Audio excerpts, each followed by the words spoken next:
You poor orphan! What sort of rubbish did you cook? You should be lucky I married you. Amara bent over the firewood stove, sweat running down her face as she stirred yam porridge. The smoke made her eyes water, but she kept cooking. She knew Ade would be angry if the food was late. Amara, Ade shouted from the sitting room. Is the food not ready yet? Must I remind you every time? She jumped at his voice. It will be ready soon, she said softly.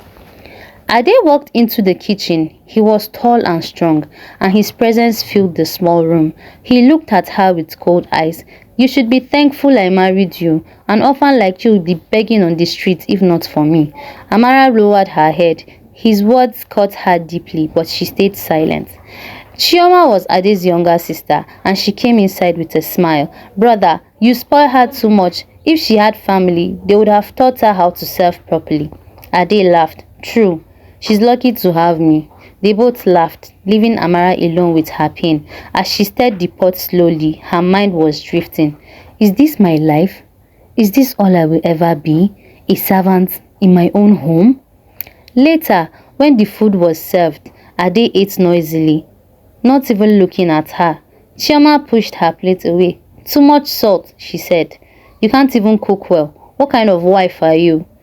Amara's cheeks burned, but she said nothing. Silence was her only shield. That night, as Ade snored beside her, Amara lay awake on the thin mattress.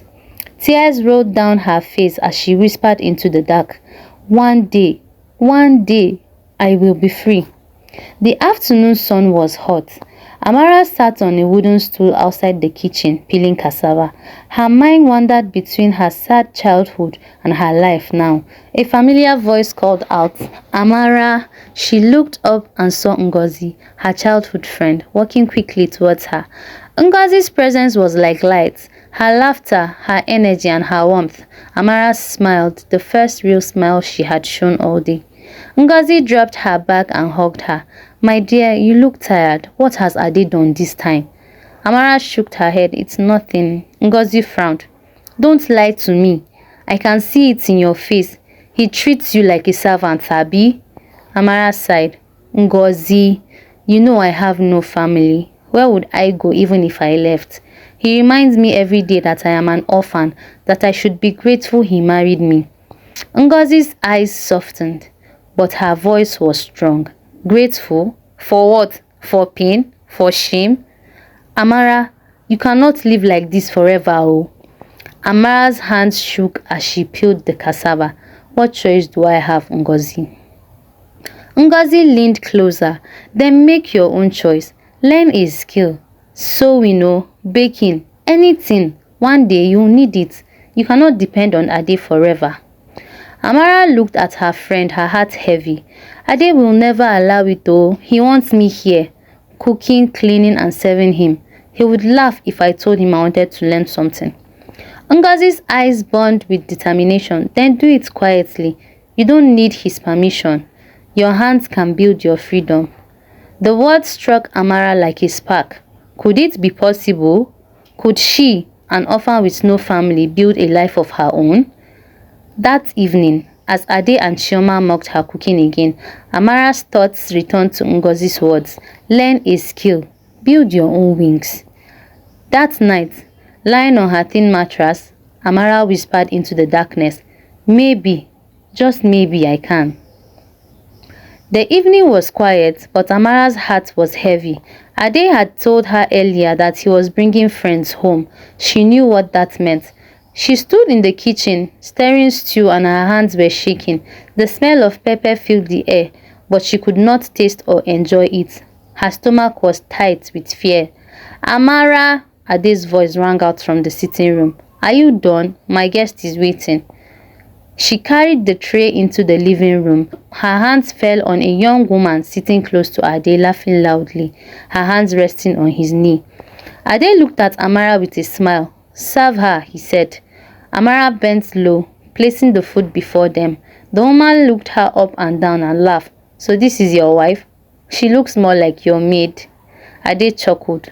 She knows her place. Amara's cheeks burned, but she kept her head down. Chioma came in folding her arms. Amara, Don't just stand there.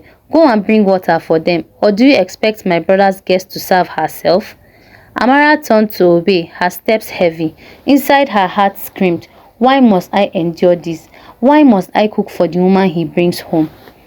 Later that night, when the guest had gone and the house was quiet, Amara sat on the edge of her bed. Tears rolled down her cheeks, but she quickly wiped them away. She hated crying. Ngozi's words came back to her. "Learn a skill, Amara. Don't let them break you. One day you will need wings to fly." She whispered to herself, "I will not remain like this forever. One day, I will leave this cage."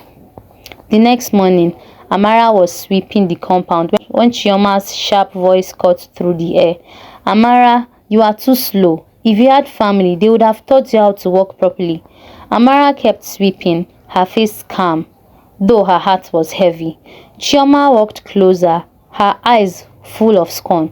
"You will never be good enough for my brother. He deserves better. Women line up for him, yet he chose you only because you had nowhere else to go." Ali came out of the house just then. He laughed at his sister's words. "She's right. You should be thankful, Amara. Without me, you are nothing." Amara's chest tightened. She wanted to speak to defend herself, but her voice was trapped inside. Later that day, she met Ngozi under the mango tree. Her voice was low as she spoke. "Chioma hates me. She makes me feel like I am nothing." Ngozi held her hand. "You are not nothing, Amara. You are more than they see. Learn a skill. Build your own life. One day, you will rise above them." Amara's eyes filled with tears, but this time, they were not only tears of pain. They carried a spark of hope. That night, as she lay awake, Chioma's cruel words echoed in her mind, but beneath them, Ngozi's voice was stronger. "You are more than they see." Amara whispered into the dark, "One day, I will prove them wrong."